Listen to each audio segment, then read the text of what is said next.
Hi everybody, we're here to talk a little bit about Pepe Saya butter sheets, how to use them, what techniques and little tricks you can apply in order to get the best results in your lamination process using any of the different types of butters that Pepe Saya has to offer.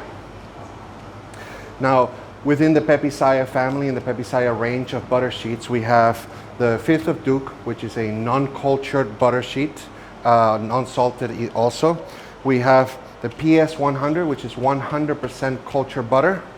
We have the PS30, which is 30% cultured butter, and then we have the whey butter sheets.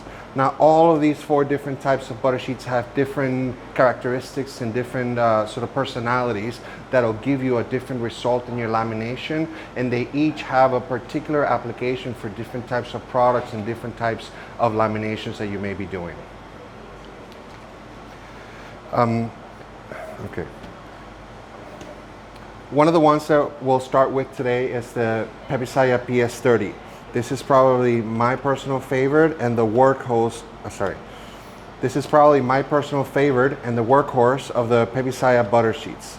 It's got its most peculiar characteristics in the sense that it's not too soft and not too hard to work with, and it's got just the right amount of culturedness in order to provide that flavor profile to your finished product, your croissants, your puff pastry, or whatever it is that you're laminating.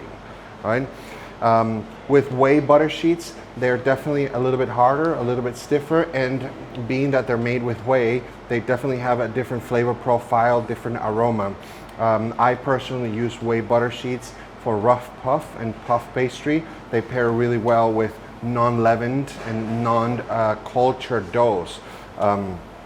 Fifth of Duke is very sort of harder, one of the hardest butter sheets to work with because it's non-cultured, and it's sort of a really good entry level if you're transitioning from any other brand of butter and you want to really get into Pepe Saya. So the easiest transition into butter sheets that are usually tend to be a bit harder, the Fifth Duke would be your easiest transition into the Pepe Saya family. And then last but not least is the PS100. Now this is a very interesting butter sheet because, as I mentioned before, it is made with 100% cultured butter. It is the softest of all these doughs. So there's a lot of technique and a lot of little tricks that go into the application and lamination when using the PS100.